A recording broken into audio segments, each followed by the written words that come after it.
Good morning, everyone. Welcome to DNP Unlocked. Today we are going to talk about legal documentation. How is everyone doing? Hi, Anna. Hi, Kay.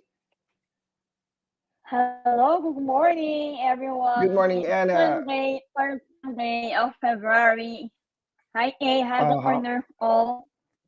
How are you? Kay, how are you? Are you on mute, Kay? I think Kay is on mute. You're on mute. Any, let's welcome everybody. Welcome everybody to DNP Unlocked. I keep getting disoriented with the show number. We are on episode number 20, and we are going to talk about legal documentation. Welcome everyone. We are your hosts, Dr. Nurse Paul, Nurse Anna, and Travel Nurse Hacker. Good morning, Kay. Can We hear still don't you. hear you.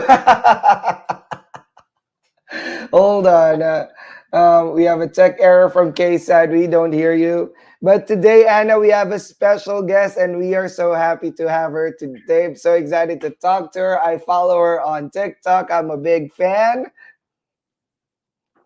Oh, yes, I am too. I always follow her and read all her posts. And she is the perfect guest for our audience.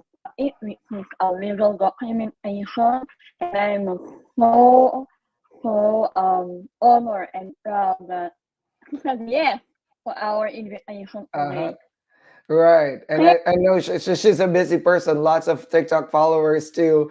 And she does a great job about legal documentation. I think this is a Yeah. very important thing for us to know, especially immigrant nurses coming to the US. It's a different ball game. When you're not educated in the US, I think Kay stepped out for a minute. It's a different ball game when you're not educated in the US and you do a different charting style. When I was in the Philippines, Anna, we don't use computer in a very rural ER that No. I worked at. So it's different when I moved Mm. there. So what do I need to chart? People would say you charted incorrectly. You shouldn't be charting that. But I always think of it as if I go to the court 7 years later, knock on wood, I want to remember what happened too. So I want to paint a picture, something like that. But then again, I'm not a legal expert. It's not clear what should be documented or not. It's not clear in my field, ER, what should be documented or not, right? So we all have um, different what you call that comments about it, opinions about it. But now we're bringing a Yeah. legal expert. And Anna, we just reached 85 viewers in just 3 minutes. Everybody who's Wow. watching, please use the comment section. Tell us where you're from so we can acknowledge you. Ruby is here. She tagged her friend. Donald is Mm-hmm. watching us from the Philippines. Sini is watching us from, I'm not good with flags. With the flag. I tell, thought tell, you say tell me which. UAE or all. Oh my god, I don't want to say it. My Right, daughter might right. correct me. Right. Tell us where you guys are coming from. We now have reached 100 viewers at 4 minute mark. Wow, lots of viewers today. My dear friend Yeah. Dr. Jojo, Dr. Jocelyn is here watching us from Saudi Arabia as well. She's moving to the US soon. Samuel is watching us from Ghana, and Michelle is one of our Mm-hmm. Filipino students, my student in NCLEX, and also a Filipino follower Mm-hmm. from Qatar. And Donald is watching from the southern part of the Philippines. Alexander is joining us from Utica, New York. New Nice. York. Nice. Yeah. Yes, New York, New York. We Where's have Abu Kay? Dhabi. Mm. Moderator, let's bring in Kay. I think she might be ready. I'm not sure.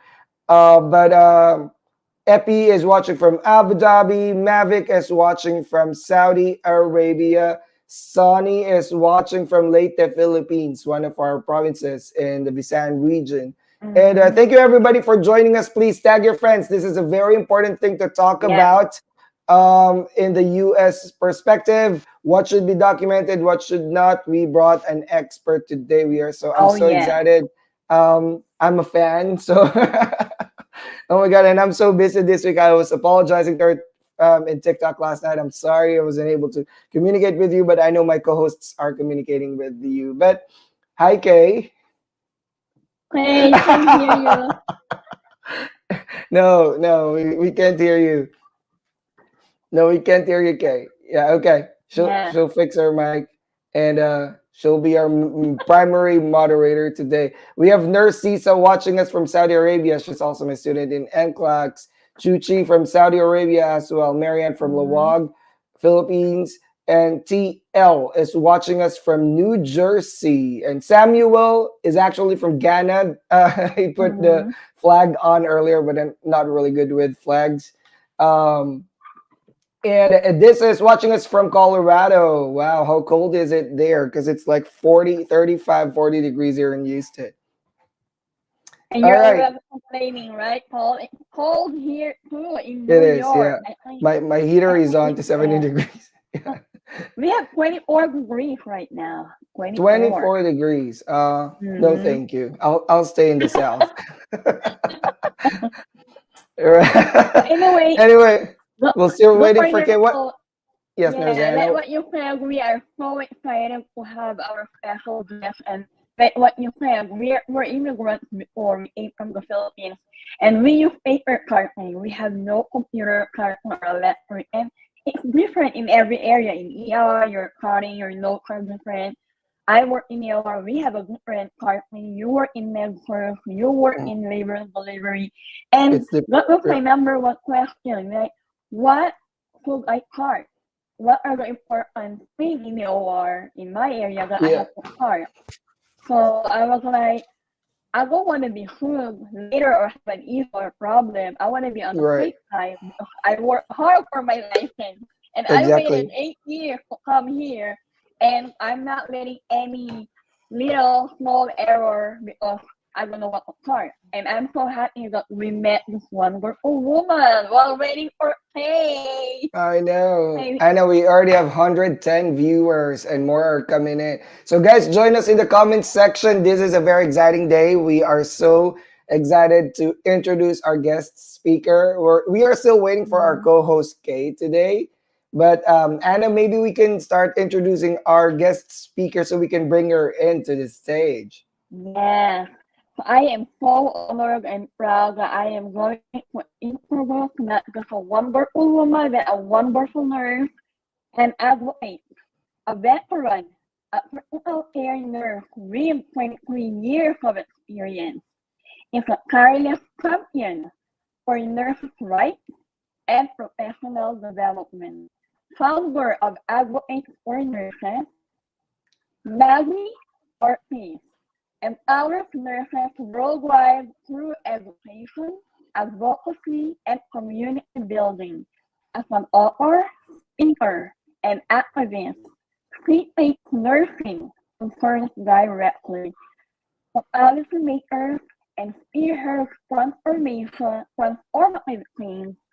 Maggie's expertise as a nurse consultant uniquely equips her to support nurses facing regulatory challenges with unwavering dedication. She stands as a beacon of support and empowerment for nurses navigating the complexities of protecting their professional license. All nurses, wherever you are, I would like to welcome and introduce Ms. Maggie Ortiz, MSN RN BSN 2016. Welcome, Ms. Maggie Ortiz. Hi, Maggie. Good morning, good Hello. morning, good morning. Good Oh morning. my, oh my God, I can't believe you're here with us on Sunday morning. And Ms. Maggie is from Texas, Paul. Yep. Where are you coming from today, Maggie? I'm in Austin, brother, so it's cold up here Oh, too. nice. Neighbor. Yep, absolutely. Maggie, we're so happy to have you here today. And we have a lot of viewers today joining us in the live podcast, but we also have followers that watch us after the show. So thank you for coming in. And we are so excited to have you to talk about legal documentations. There's a lot of gray areas. We'll continue to monitor. What is that? Is that allowed or not? I think there's going to be a lot of questions today, but finally we have an expert that will say this is how it should be done, because we all have varying opinions depending on how we are trained, how we are precepted, and they say this is how it should be done, this is how it should be done. But a lot of people that say this have not been deposed, have not been inside a courtroom, right? So let's hear from the person who actually has been in the courtroom as an expert witness and as an advocate for nurses, none other than Maggie. Well, good morning. Good morning. I'm honored. Thank you. This international community, I think that's great. So I've been a nurse, like Anna spoke about, for 23 years. Spent the majority of my career in the hospital, ICU, ER, pre-op, PACU, endo, IR, cath lab. I've done travel nursing. I've done local nursing. I've been a PRN nurse.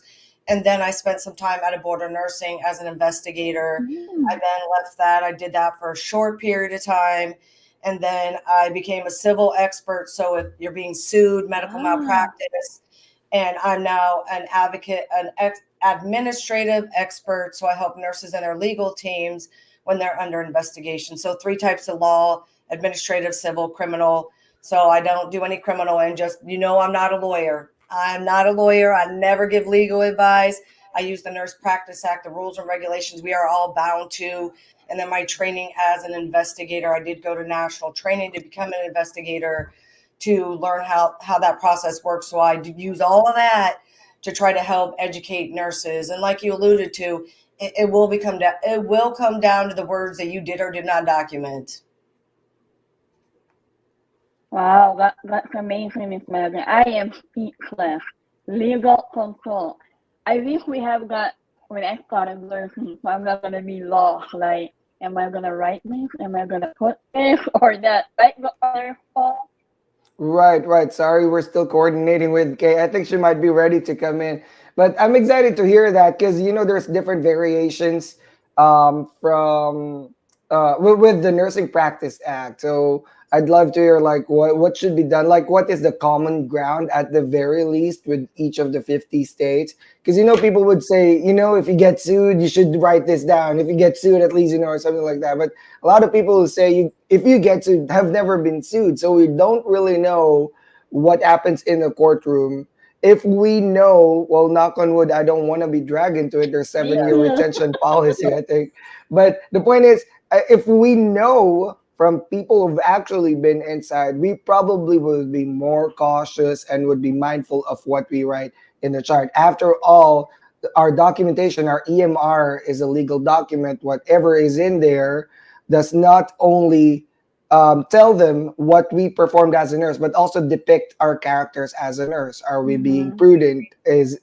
Our opinions should be in the legal chart. Does it paint us to be a nurse that's providing good quality care, or is it painting us as a nurse that's has bad attitude, that doesn't want to care for patients, something like that? And so, and not that I'm correcting you or that you misspoke, but it should never be your opinion, right? That's true. So it should just be the facts. Should be factual. Yep. So the medical record is just a piece of documentation that is required by law. It is not owned by us. It is not owned by the patients even. The organization owns it, and by law, they're required to maintain it. So charting to the facts. And every specialty is different. And you know what? The first thing I encourage every nurse to do, watch a nurse be deposed. That's public record. You can Google that. You want to know what the specialty is? You want to see a wolf nurse go after you? Watch a deposition. It's going to become real clear in that deposition when that defense attorney is going after that nurse, asking that nurse about her documentation or his, no disrespect, up on the big screen and tearing you up. Yeah, it'll become real clear what you should chart. And you allude to some things, and I know that you talked about some things that I wasn't even aware about. So in other countries, may not be required to use computer documentation. I'm sure, Paul, Kay probably knows, and I'm not sure if you know, but the EMR was created for the business of healthcare. For billing. For billing. Yes, my friend. That is exactly. So some of these things, when I break it down, when you understand what you're doing and what it's for and the utilization of it, sometimes it does make you, like you alluded to, a more prudent documentator, because you're already a prudent nurse, but you're just making sure that that's shown, that picture that you paint. And that's what I say in my charting class. That's one of my slides. What will the picture paint of your care 3 years from now, 5 years from now? You work in labor and delivery. That's 20 years from now. Do you have any memory of that? You do not. It's hard to defend a case if you totally forgot about the case itself.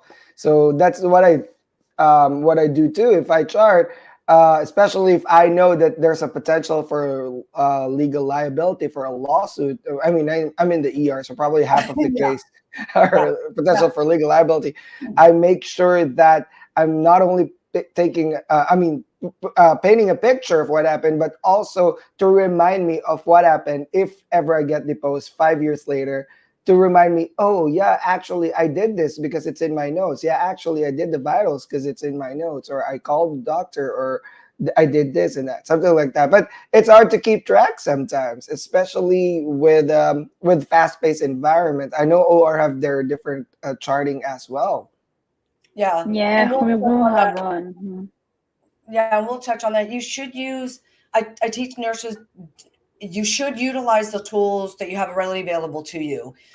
That, like the drop down for when you have to give report to someone, or there's a critical lab value, like use those. Not only that, then it prompts you.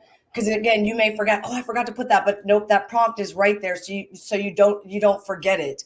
So then you drop that in. And yes, just like you talked about, every area is different.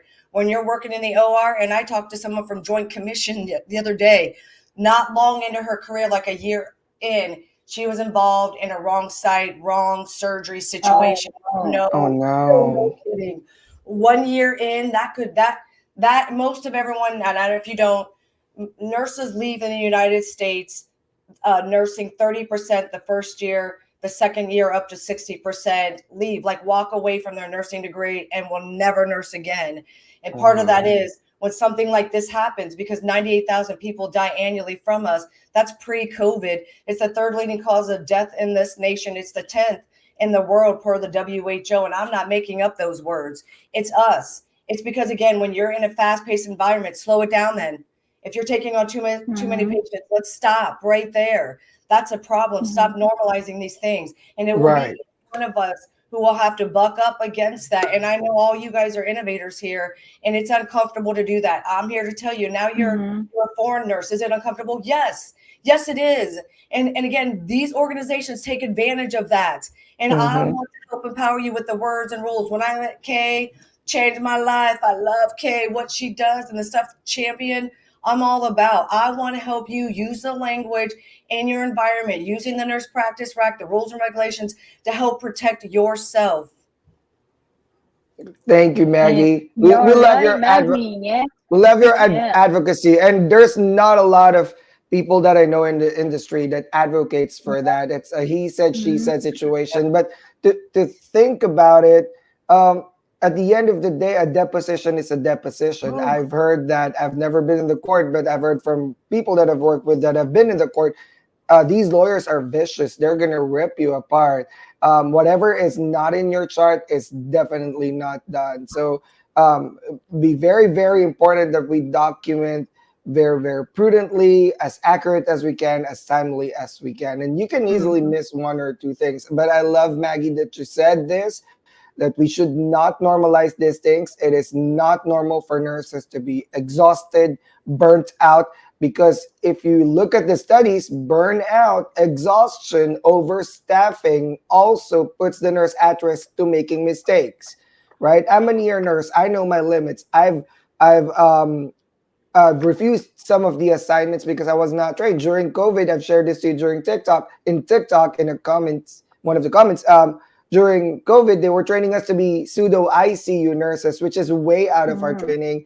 And in one of my assignments, they were training me on the spot to do A line, just one patient, and then they're Oh, gonna give wow. me another patient to manage A line.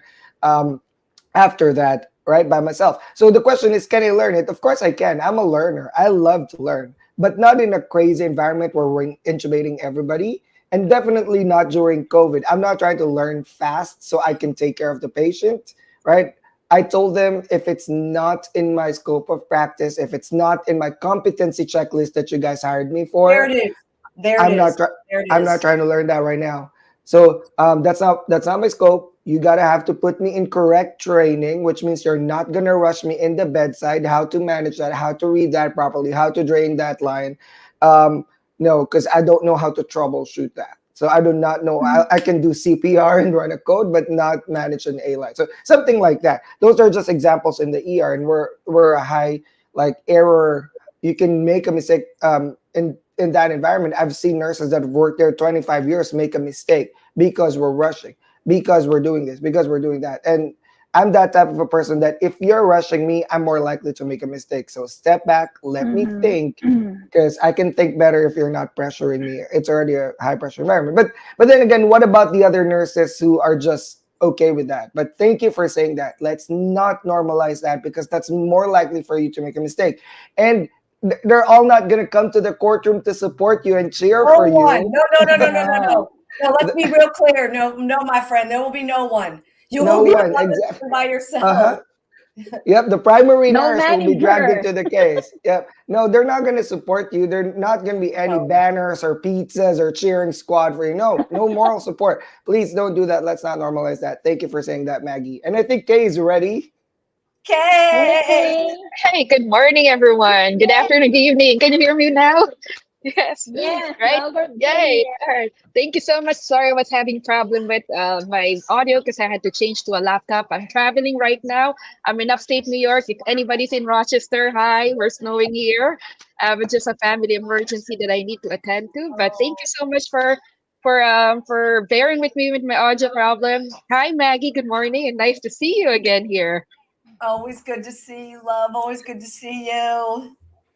Yeah, so very important topic that we have to discuss. So I'd like to share a question for everybody. You know, there's one question that we always say. You know, we always love sharing story, and that's how we learn. I'm sorry if you can hear some background in my my background sounds more fun here. Question for Paul, for Anna, for Maggie. What is one documentation story that you have experienced in your own self that you think you have learned something very positive or negative that is strong impact? So again, can you share me one story that you have encountered in your career that it was really impactful, that you said to yourself, after this experience, I definitely need to learn how to document properly. Start with Paul. Go first. Go ahead. I work in the OR, right? So, yes, or there's all you're saying something? No. Go for it, Anna. Go for it, Anna. Okay, so coming from the Philippines, working for 12 years, and when I arrived in the US, it was a whole new world for me. Like, wow, you have this, why you have this, you have that, how will I do this? So one thing I've learned is the specimen. I will never ever forget that I was on orientation and my preceptor said, just right breath. And I said, but we have two breaths, right? But she insisted on indicate the correct breath, right breath or left breath. But then I insisted, and I will never forget that day because she wrote me out. Because I was trying to explain to her that I think we should indicate the location of the specimen, and in the end, we should also input which side of the right breath. Like we have the midline, we have the lateral, we have upper, lower, right? Mm-hmm. So I will never forget that I was on my second day of my OR orientation, and she wrote me out, and she didn't want me to work with her anymore. But then again, my manager supported me on that. So ever since then, and sometimes say, you know that in a breast surgery, we have a lot of specimen, like from 5 to 6. We have lateral, medial, right breast. We have axillary, lymph node, right collateral, right? So it's very important. I have OCD in labeling specimen, and back home, we never had that kind of specimen collection. So it really, up until now, I've been here for 8 years. I work with a lot of hospitals in New York, and I always go back to that experience. But I'm at least gonna be in a hurry, I'm gonna be in a rush, because you know, there's a lot of going on. And mind you, in the OR, we only have one patient. So if you're a nurse, you might thought, you must not make any mistakes. We only have one patient, compare in the ER, compare in a med-surg, wherein we have 5 or more. But no, errors can happen, and documentation can be messy too. Even if I only have one patient, because even if I'm only in one room, I have a lot of people that I work with. I have surgeons asking me, Anna, can you move the light? And I can even reach it. My scrubs are asking for, hey, I need more saline here. Meanwhile, Right. can you get me more answers? So what communication is a must, and that lesson I will never ever forget. Labeling your specimen correctly in Mhm. complete details, right, upper or middle or lateral. So that's my Right. story A. I, I guess for me was in the ER, it's a fast-paced environment. Some people have lower acuity, some have higher acuity. You got to prioritize, and there are little things when I was new as to like how do I chart this? Because they have a narrative chart where we have charting by exception for assessments. We have flow charts like vital signs and trends or MAR, but then there's also like open notes narrative style. In the Philippines, we do bulleted in the ER, and I can honestly tell you that in the Philippines, our charting in the ER is not as thorough. That's what I had to relearn. Okay, I have to document everything. We had turnaround time issues in ER. It's all about times. It's all about times. You know, we had turnaround time issues with labs. We had turnaround time issues with CT scan, and some things need to be done ASAP. And it's a he said, she said situation all the time. My first 3 months was struggle with I told the CT to take the patient. I told the CT to take the patient. So what I learned from that was every time I call them or request for CT to take a patient or send the lab in, even if I'm tubing it, I already scanned it, I mark that in my chart. Tubed in the lab at this time, resulted at this time. Even if it's double charting, I'd rather do that than be in the situation. I had a situation before where the patient's hemoglobin was um, two. We definitely need to do emergency transfusion. Because I was busy, it's a night shift, it's a weekend, it's crazy. I was going from one patient to the other. I didn't realize that we didn't have the result till 2 or 4 hours later, and I was just busy. I know for sure the patient was going to be blood transfused. We already had run everything. I was ready to start the blood transfusion, but some things can fall out of place. So to cut it short, the lab was delayed. When I called the lab 2 hours later, where's my hemoglobin? Because we need to start the blood transfusion. I mean, we already started one bag, but where's my hemoglobin? And he said, oh, you didn't send the lab. Well, thankfully, it's my 6th month, and I'm already stamping the time that I sent it. I sent it, right? And they're like, okay, we're gonna find it. Oh, it's here. And they're like, oh, you know what? It's diluted. You probably pulled it from IV saline, whatever line. I was like, well, this is a patient that needs blood transfusion. I have 3 lines. I put all of them. I drew the blood from an area that they didn't dilute. Plus, I drew all the colors. We do rainbow. None of them are diluted. So how is my purple diluted? So they run it again. They're like, oh, it's two. And they're like, but this is like 4 hours later. But to cut it short, it could have been a she said, he said situation. I could have been in trouble, Mhm. but thankfully my documentation saved me. But positive impact. I'm going to share to you Sheila. She's one of my favorite nurses I've worked with. She's not from ER. She's rapid response. But oh my God, when she responded to this trauma where we needed help from rapid response because there's so many people like trying to help us because in short, this is a very critical trauma case that we needed more people to help us. All right, a lot of nurses in night shift are new nurses. They usually put the baby nurses in nights, and there are probably 2 or 3 that are experienced. So you can just imagine, right? OR is like, let's take the patient to the OR, but patient's still Yeah. bleeding. Like, how can you run the lab with patient bleeding? Anyway, Sheila came in. What impacted me was the way she charted. Her chart was so long, but mind you, I'm a reader. I love to read. I read that and I'm like, oh my gosh, she's good.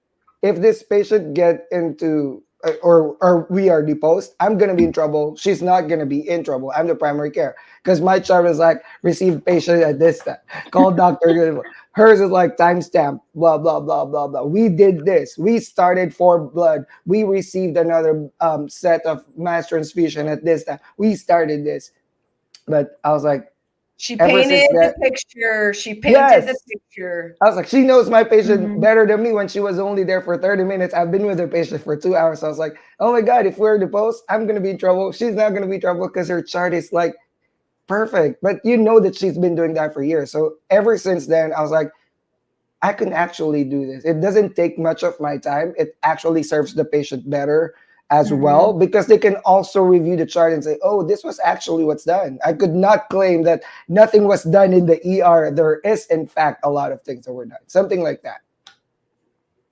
And you touched on something that's real good. I'm just going to chime in. Read, if you are the provider of a patient, you're allowed to read other people's notes. I Yeah, encourage exactly. people to do that. That's how I learn. That's how you learn. Read the doctor's notes. It's written in like a soapy fashion, subjective, Mhm, objective assessment, plan, mhm, intervention, and evaluation. I teach this. You got to have an organized. I don't care what it is. Use vomit, use any of these acronyms that are working for you because it's just as systematic. So good for you that you read that, you recognized it. And then when you went on in your career, right, you could you're not rewriting what that person wrote, but you're like, that mhm, sounds good. Don't mhm. reinvent the wheel. Write things that present well and adopt them to your patient. Right, right. So Okay. I'll go in. Okay, Case Yeah, notes. I'm Yeah, I not sure have a this. story. Yeah, I have a story though. So when I arrive in the new place, this is the most common thing that I think everybody experiences: short staffing. We all know short staffing happens. Short staffing happened last year, 2 years ago, 10 years ago, 40. So coming to work, I was told we're short staff. You're gonna have to handle all the patients by yourself. So there's like 40 plus patients. And it's my second day, by the way, in this facility. So I said I don't have experience with being a charge nurse. So what I did was I really documented before receiving my patients. I documented that I have addressed this short staffing to my supervisor, and I wrote her name. Short staffing was also raised up, that this is an unsafe situation, to my leadership team, director of nursing, and they insisted that they will find nurse to add as time goes by. But I documented it because I feel like, if something happens to my shift, the first question that will be asked of me during the court is, why did you take a patient load that you cannot handle? What did you do? So this is a lot of questions that have been asked to me. Kay, I have arrived to my facility. They gave me 50 patients. I said, I will not take that patient yet until I have started documenting that I have raised that concern before accepting any of these patients. I will not take the endorsement unless me and my manager talk to. So if you think that you have actually a lot of patients, somebody called out and the manager said you're going to be by yourself, don't take it first yet. Document that you have addressed this to the management to cover yourself, that they are trying, and you have to make sure that they are, what they're putting something there, that they're doing something. So you have to put the name, the time, and the date that you have done that. So for me, nursing documentation is not only about the patient, but as well as what documentation did you do if there is unsafe situation, did you go up the ladder? So that was the most important thing, and I quit that job on my fifth day. Yeah, I don't quit that job. spend. Yeah, but the good thing is I was able to document those things that are very dangerous in that situation, and that's the reason why I quit. And I have those proof that I have been addressing back and forth of the Mhm. unsafe situation. But that was good experience for me. And then the other one, they said, "Kay, you're gonna do an ECMO upstairs." I mean, like an ECMO. Absolutely not. Whew.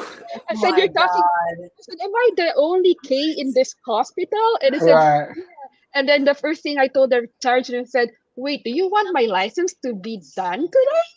I said, Yeah. "I'm not going upstairs to do an emergency ECMO for outside the OR, and I'm not really I'm a traveler here, and I'm new here. I don't know the entire policy and procedure, but give me one resource person." So that's what I demanded. Give me one resource charge nurse or a team leader here that I can bring to the upstairs to the patient room to do an ECMO. I said, I said, "Do you guys do this here?" "Oh yeah, we do this. Sometimes if it's emergency, we operate in the elevator." Right? I'm like, you know, No. I, very I want frustrated. I I'm wonder being how very that's gonna Ow. I wonder what the court will say about that. Yeah. So for me, I'm like, okay, I know they were kidding, right? You're not gonna operate in the elevator, right? Right? So You're right. Right.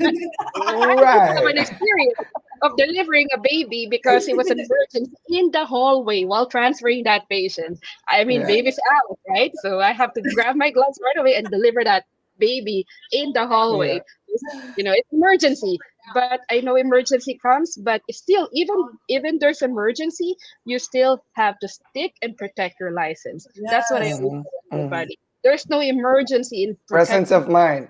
Presence of mind. protecting your All the license. time. It's Hmm. still important, even in an emergency. That's why we're nurses. We were trained on this critical situation. So yeah, so that's one impactful thing that I And I said, I don't want to lose my job. I'm new here in America. I'm by myself. If I lose job, I'm going to be homeless. Right? um, thank you. How So about next Nurse question. Maggie? But How about Maggie, Nurse Maggie? Yeah. Yeah. And so because I know people keep asking about this, and I know you touched on like, can you write in the document in the medical record that you're short staffed? You cannot write that in the medical record. The medical record does not belong to you, but there is a place to put this, right? You can call the physicians if you're missing, and then before I'm taking any report or I'm assuming care of anyone, I'm not taking an unsafe assignment. 217(1)A is you making that assignment. T is me accepting that assignment under my Nurse Practice Act, so I know the rules and regulations that dictate my license.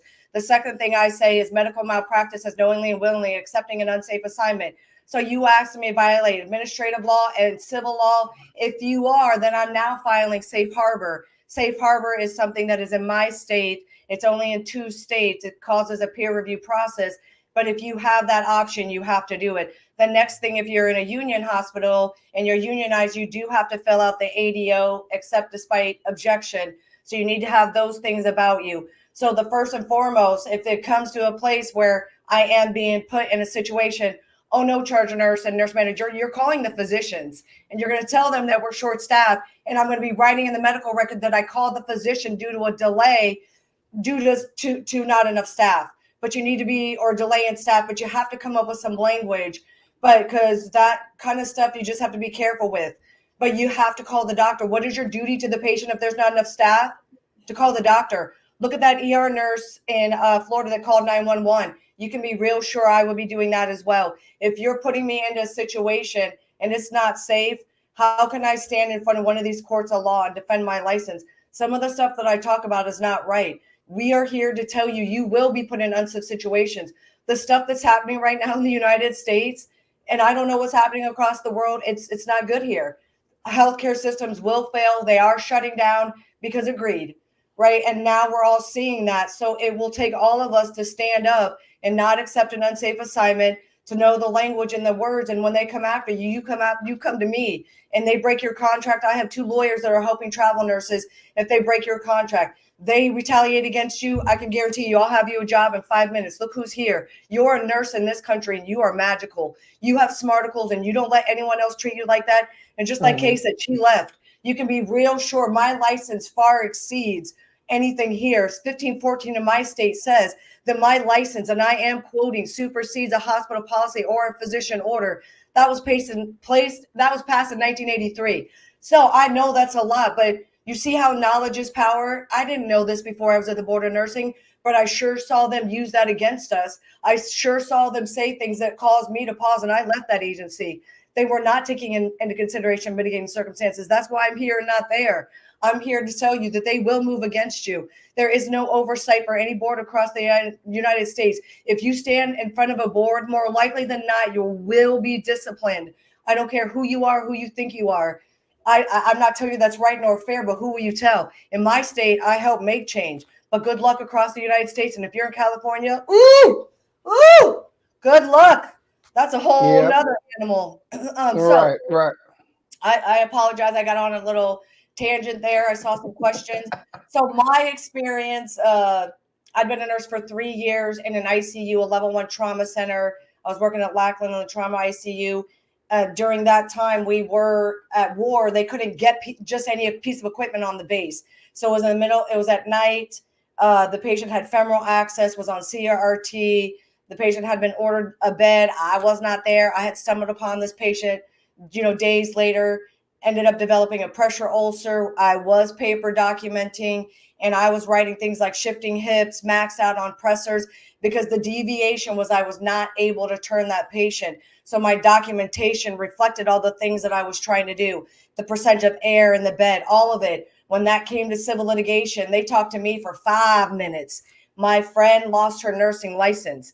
She was found negligent in the civil case, but because she didn't keep her address up to date with the Board of Nursing. So we went from civil to administrative law when they reached out to her and sent her certified letter in the mail 3 times, and it came back. The board doesn't mess around. Too bad, so sad. They revoked her license, which then they all fall. There is no double jeopardy for us. And if you hold a compact license and you hold more license than one, they will all fall. She got all her license revoked.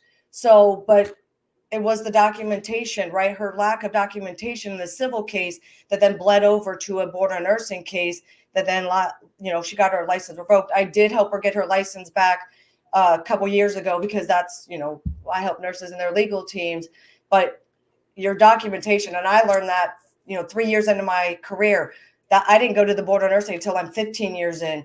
I'm 23 years in now. That was 3 years in. If I had not documented, I could too have been sitting there. Right. And Maggie, real quick question before we move on to the next topic. And I know a lot of people don't know this, but I throw in the question for everyone, right? How long can they sue you after the fact? For example, it happened today. They can sue you for up to how long? Statute of limitation or something. So every state does have different statute of limitations.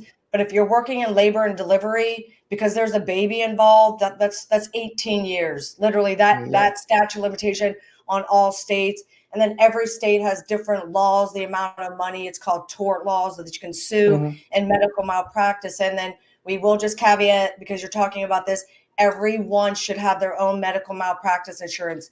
I have no claim in this. Call your home and car insurance. Start there. They want your money. They will, a lot of them underwrite and just say, I am a nurse in the ICU, in the emergency room. This is what I do. I testify. What do you consider? This is $1 Starbucks a month. This is not crazy. This is like, a $10 situation. And then it gets you a board of nursing attorney, and it'll get you your own malpractice attorney, because if the organization is being sued, it's you and the organization. And so who do you think there's a conflict of interest? There is. Yeah. Right. Maggie, and you've mentioned about medical malpractice insurance. In the travel nursing group, in the US group, sometimes it's too toxic. I don't participate anymore. But we have varying opinions, right? Some nurses are like, you're more likely to get sued when you have malpractice insurance. Well, it only takes one lawsuit to bankrupt you and take away your license, right? So what do you think about that? Yeah, opinion. And so from the American Nurses Association lawyers' lips to my ears, you're 98% more likely to stand in front of a board of nursing. So let's just take the civil case out of it, because that's where the money is, right? So do you have 10 to 15, 20, $30,000 to slap down for a board of nursing attorney? I mean, if you do, absolutely, by all means. Or if you're involved in a medical malpractice case and you're named, I hope you have some money. But it's about you. And not only that, there's a conflict of interest there. If it comes down to like the nurse, you were there for 5 minutes, you did a blood sugar. Do I think I need a lawyer for that? No. But I was the primary nurse and the patient passed, and now it's me, the hospital. The doctor has their own attorney. Everyone else involved has their own attorney. But I, the nurse, all the other nurses, anyone else involved, and the hospital all have the same attorney. In the legal world, that's called a conflict of interest. Right. And for God's sake, I'm sorry for throwing it out there. It's Sunday, but malpractice insurance, I pay $110 a year for 1 million coverage. $110 a year, please. Don't be cheap. Pay it. You can write this off. Kay, chime in here, love. This is Kay's world right here. Surely that can be written off. Isn't that a deduction? Yeah. Well, not anymore unless you itemize, but no, malpractice insurance is not anymore. But have your I would say, even if your employer covers for it, that's deduction on their end. Yeah. But for us, I think you should still get it, but you don't have to broadcast it to everybody. Yeah. You don't have to. So for me, and for an example here, people are saying, don't put your back plate car number, plate, we would put their RN or MD, because now you're going to be a hot target for people who will hit you because they don't know, they know that you have money. So I said, I didn't realize that the doctors are being told to do that. But majority of these places, you need a plate to be able to park on that spot for the doctors, especially in New York. They will only acknowledge like MD plate only available for this site. So these doctors are putting their cars in there with MD plate. So they're saying that, don't do that because you're going to be a hot target for claims for insurance. So then now it's coming now to the nurses said, don't bring malpractice insurance on yourself because now you have a hot target. But I always tell people, who are you listening to? Because if that one time that happens that you're going to be sued, that person who told you probably will not be there for you. So for me, Exactly. I always advocate for myself. So what are the chances of me being sued malpractice? There's high, because we all know that problems comes up, and we all know that there are a lot of news there that the insurance and lawyers will really protect the hospital. If you get your insurance from the hospital, they will act on the best interest of the hospital. They Will will they be protect the acting? hospital. Well, Yes, that, and that's okay, but just take that back a lens. Who is their client? Their The client is the hospital. hospital. Mm-hmm. That's their Yep. fiduciary duty is to Not them and you. not to us. Yes. Yep. yeah, They will exactly. And only cover you for as much as the hospital is involved, but your own practice as a nurse, no, they're gonna yeah, drop you like a hot potato. Is that yeah. how they say? Maggie, I'd like to ask you a question about trailing coverage. You know, a lot of nurses don't understand this. And I always tell them, when you leave that place, you're not covered anymore if they call you 3 years, Yeah. 4 years after. Can you Mm-hmm. explain more about this trailing coverage? Sure. Or even if you're fired, they're not covering you. You're not covered by them anymore. They're not obligated to cover you. And not only that, you're a nurse, you're not a physician. Stop it. Right. No, Yeah. they're not Correct. obligated to cover you. And not only that, you're a traveler. Holy cow, that's even worse. I'm all about travelers, but just think about that. You're not even their staff. So why would they even be vested in you? If I was their core staff, that might be a little different, might give me a little bit of an edge. You are no one to them. No one. And now there's litigation. Stop it. That's money. No way. Nope, nope, nope. You should have your own. It would be like car insurance. What I Yeah. mean, Mhm. when you leave a job, you gotta have coverage, or just like I'm sorry, medical insurance. You gotta have medical insurance. You have to be careful when you let it, go from one job to the other. You let it lapse. You have to have continued coverage. And the one little thing that I do want nurses to ask when you do call to get coverage: do you cover an expert nurse? Some insurances don't cover that because you're a nurse. So who's going to give opinion or opine on your conduct? It will be another nurse. That nurse could be $3,000 to $1,000 an hour to testify or to write a deposition for you. So what will cover that? It will be your medical malpractice insurance. So when you call to get information, say, do you cover fees for an expert nurse? I'm a LPN, I'm an RN, I'm a nurse practitioner. If they don't, go back to Google. There are ones out there. I apologize. I don't know off the top of my head, but that's just something you have to make sure that you have. I've seen that, not because who's going to give opinion on you? I mean, that's great. You got a lawyer, but now you also need, and now you haven't worked for 3 years, just like Kay alluded to. There's been a case. Now you're not working. Now you can't get fired. You're a traveler. I mean, there's just you know what I mean? It's so much happening. Protect yourself. That's the bottom line here. I can put And share one of my experience when I met a nurse, and we have a malpractice insurance, but she does not apply for auto renewal. And then after so many years, she got called in for do a deposition, and she told me, "Don't worry, I have malpractice insurance." Upon checking, it was expired, and she thought to renew it. So one thing I always apply for auto renewal, I put it in a debit card, not in a credit card. Because one time, my other friend, traveling, taught me a lot of things. Her credit card was stolen. She, got a new card, a new credit card, but she failed to inform her malpractice insurance company, "Hey, I have a new credit card." So don't forget that. Only put it in a auto renewal in a debit card, not in a credit card. right. And of course, while waiting for Kate to flash the second question, we've reached 200 viewers at the 20-minute Oh mark. Yep. And no! this is probably Yay! our most popular live show. Thank you, Maggie, Yeah, for bringing thank in you, our viewership. Maggie. Yeah, so the last, we're running out of time. So we're gonna go straight forward to the Okay. most common documentation that new immigrants or new grants happen, because new immigrants and new grants are all both in the same transitional period Yep. where there will be a lot of things that they will miss. So what do you see in your experience, Maggie? What are the common things that new grads and new immigrant nurses are experiencing with documentation? The lack of it. It's like they're like, I'll be like, well, there's a case. So they reach out to me and someone said, there was a patient complaint. If anyone has a patient complaint or board of nursing complaint, anyone can reach out to me. So you get your letter from the board of nursing that has, you're being investigated, or even your organization reaches out to you. It's still internal. It's still internal. You know what we're all going to ask for? The medical record, the documentation. Now it was a code. You documented not one word. There was a fall. You documented not one word. And I've seen this. And I'm like, well, why? I don't understand. And then one nurse said, yeah, I know. I filled out that the incident report. Okay, that's great. Yes, you do that, both. But you have to document in the medical record what happened. There was a fall. That's a sentinel event. You have to document it. There's a code. Even when the code team comes, yes, if they're ACLS certified, but you were doing BLS, and the next person came, you were still doing BLS.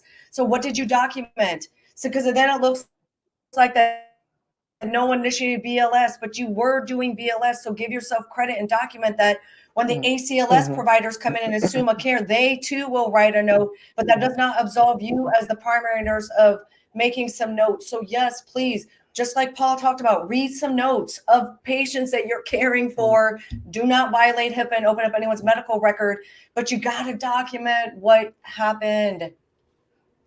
Right.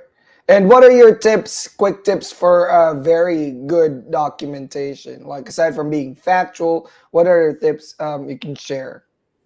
Well, I mean, of course you should take my class, but number 2, use what's in your environment.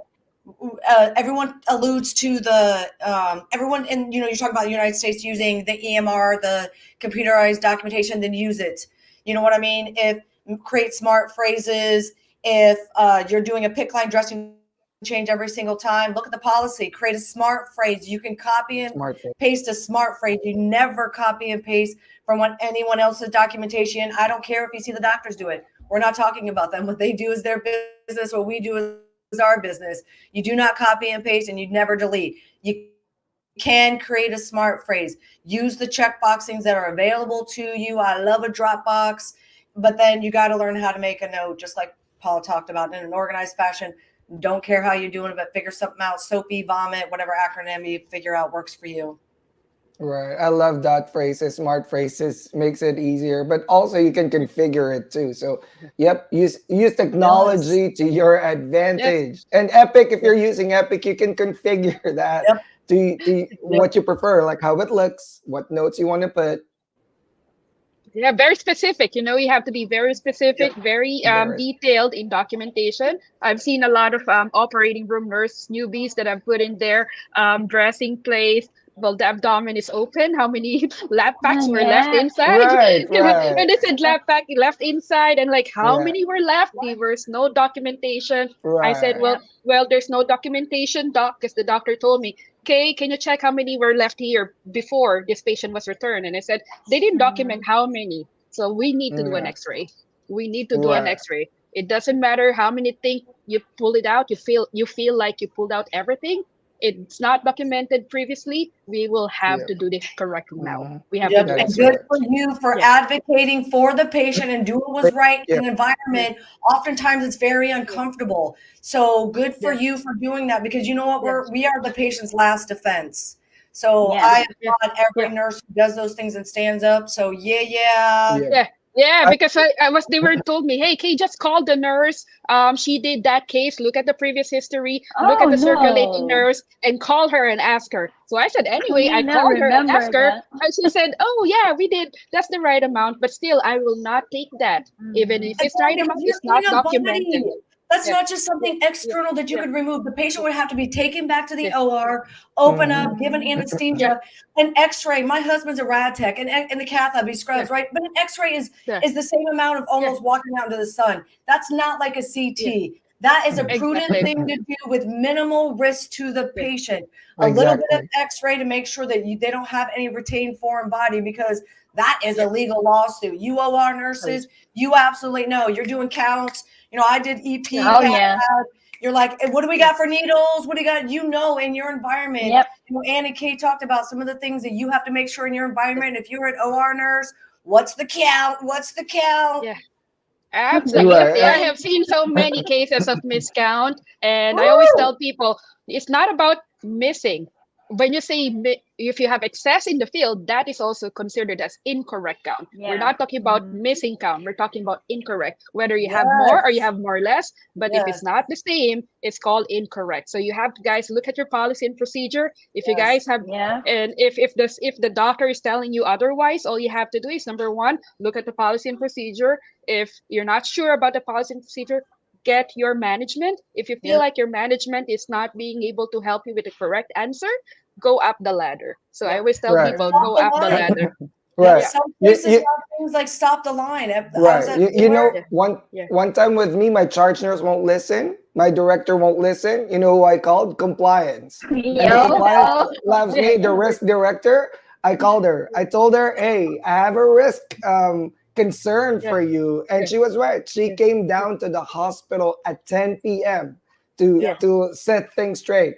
It's like Paul is advocating for himself and for his patient. This is In a not right. Because respectful manner. This is in a very very Yeah. appropriate. respectful. Yep. Nothing that he did was inappropriate. That is Mhm. a very, you do that in a respectful manner. That's absolutely your duty. Had you've been called to the board of nursing, that's what they do expect of you. Yeah. They would have Right. Yeah. expected you to do that. So The all thing very is, they wrong. expect nurses to not say I anything. They know. expect nurses to just Mhm. follow rules.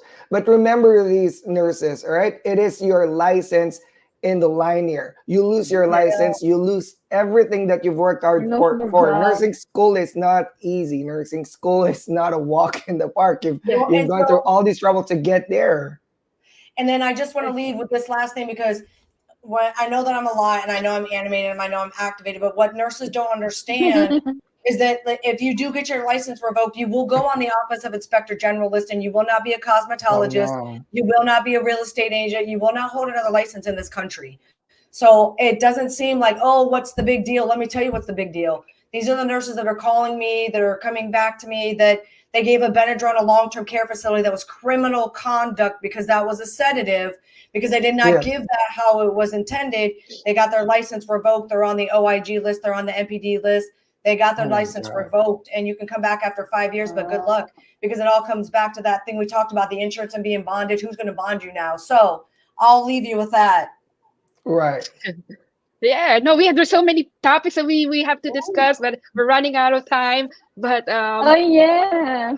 Oh no. Maggie, are there courses and classes that these nurses can take, Mhm. take advantage of if they feel that they're not comfortable to document, especially if they're agency nurses. Agency nurses, you're not part of the hospital, and Yes. your agency does business to the hospital. A lot of people are telling me, "Kay, my agency is not siding me." I said they will never side you because they Yep. have to preserve their business relationship with their hospital. They can listen to you, but it not necessarily will always advocate for you because at the end of the day, who feeds or who pays these agencies are the hospital. You don't pay the agency, so you should be advocating for yourself. So classes there, Maggie, that they can help that this Yep. nurses can use. Yep.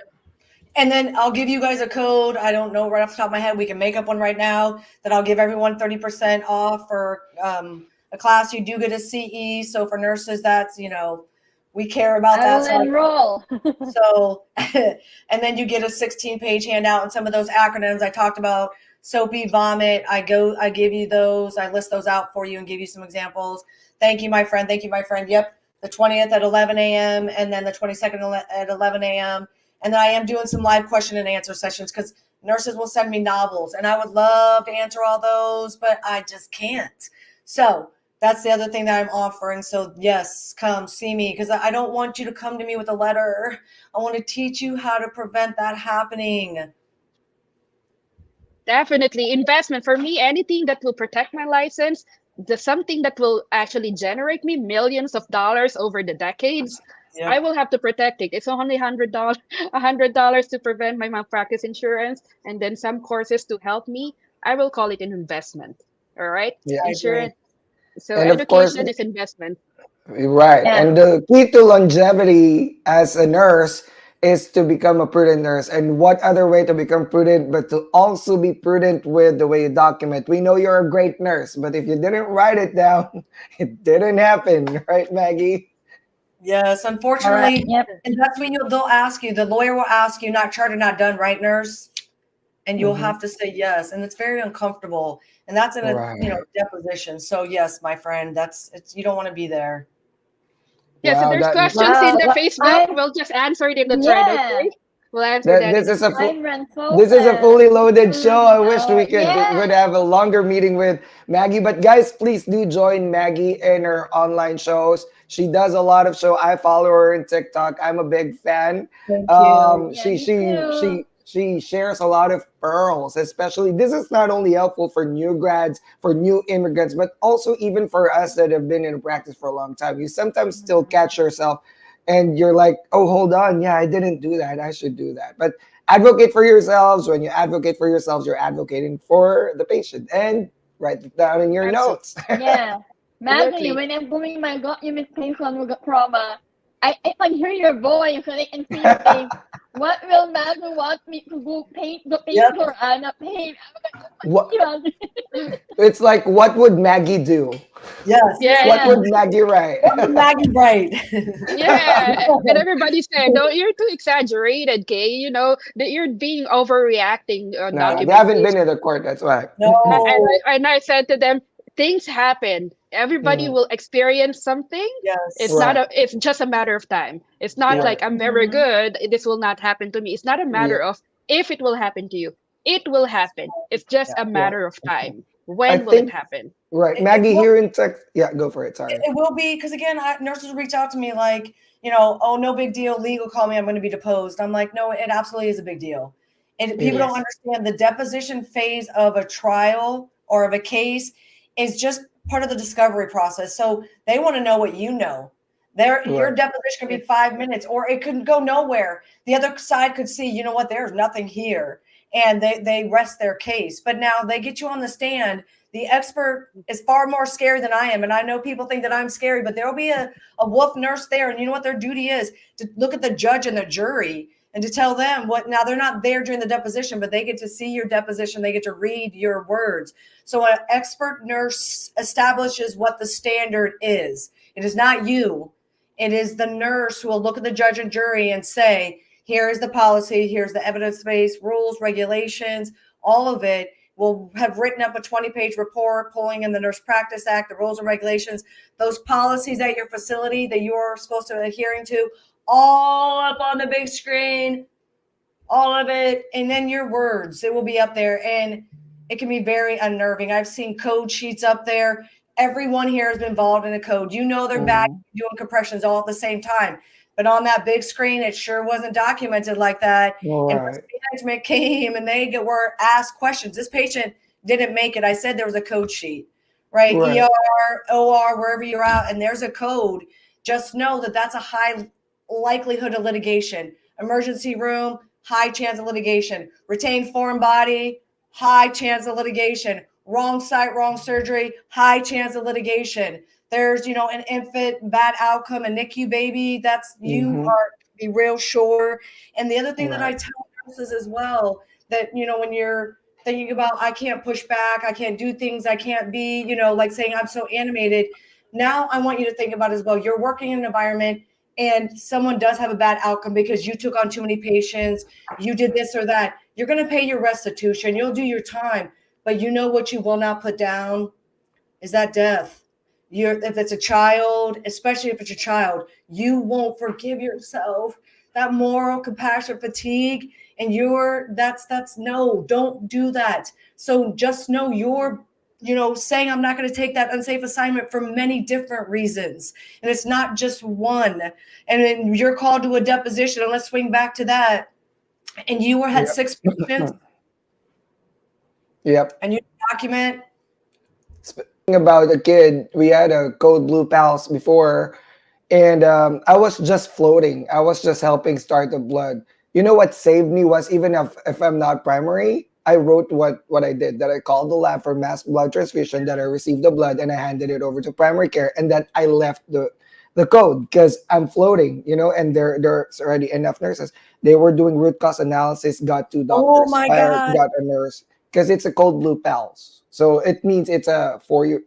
a baby. I'm not gonna say a baby that didn't make it. So they were trying to figure out why the blood was delayed or something. It's a trauma. So that's what saved me. Yes. So I got out of the equation real quick because I timestamped everything that I did. Even if primary, I went into the chart because I was involved. I wrote down that I came in, I did this, I left, I turned it over back to the primary nurse. So that's it. Prudent charting. It is. And that's why Maggie's here. Exactly. Yay. You have to, it doesn't matter if you've been a nurse, like you said, for 5 weeks or 5 years or 25 Yeah. years. You just have to start developing these practices. I know patients don't like us to stand behind the computer. I'm like, Mr. Smith, just making sure your allergies up to date. Make it about them. Be witty, be respectful. You know what I mean? Because I know, but now you're documenting. You're covering a couple bases here. Safety, we got you. Yep, I did my identifiers. What's going on?